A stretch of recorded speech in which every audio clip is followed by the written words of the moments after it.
This is my nickel stack. Not my nickels stack, my nickel stack. That is because nickels are made out of 25% nickel. They are not pure nickel. Pure nickel would be element 28. Nickel.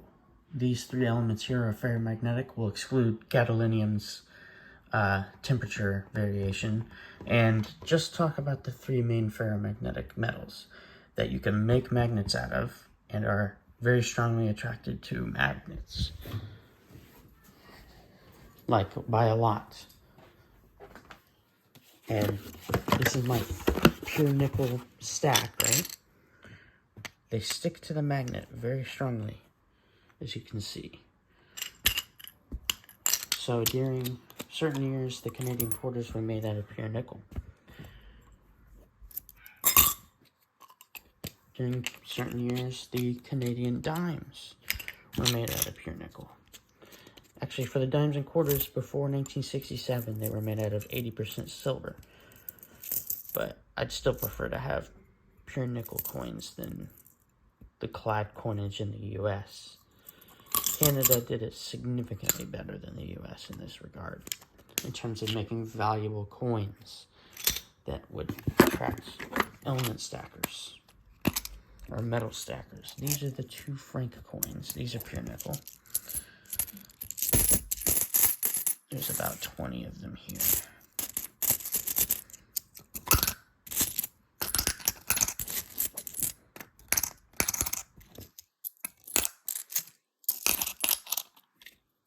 We have another tube of those 2 franc coins. Yet another tube of them. They're about the size of small dollars, but are made out of pure nickel instead of the clad coinage in the U.S., which is comprised of a mixture of an alloy.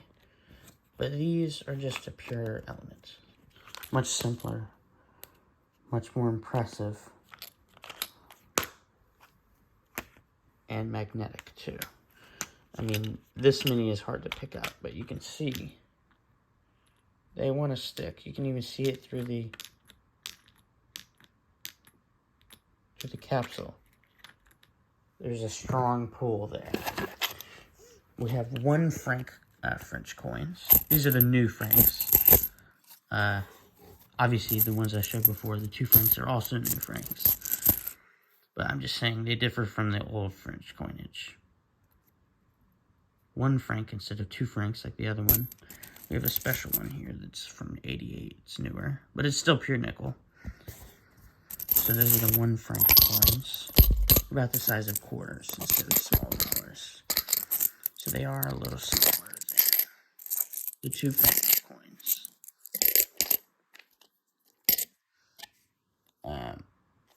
I would do a comparison, but you can probably just compare what a small dollar, a quarter, and a penny's difference is.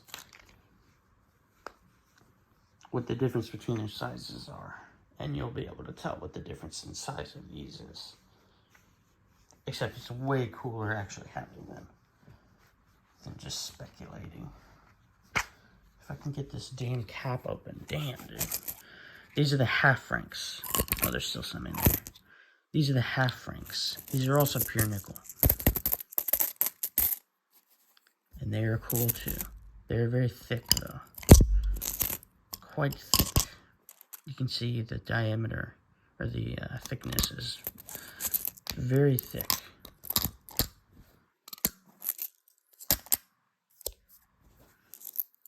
Just cream this full.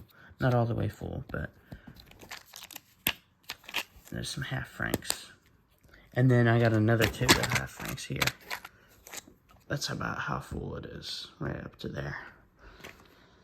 And then here we have pure nickel, Canadian nickel. So we're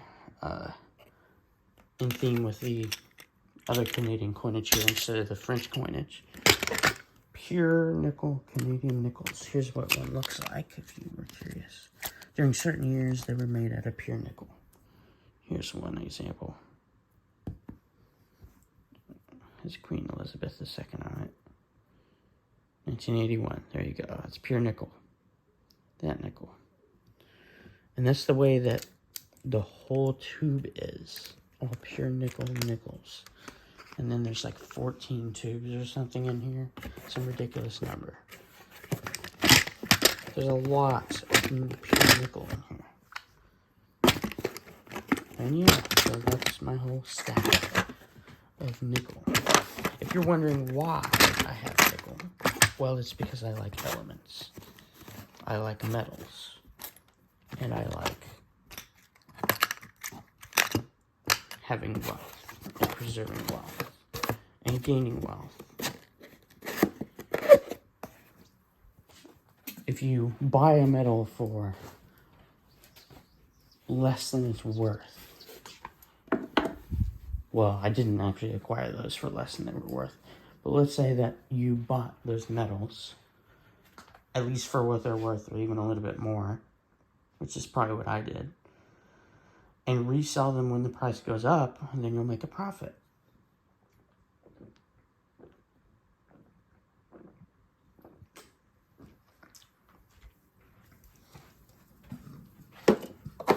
And investing money in it makes sense too, because the metal will always keep its value.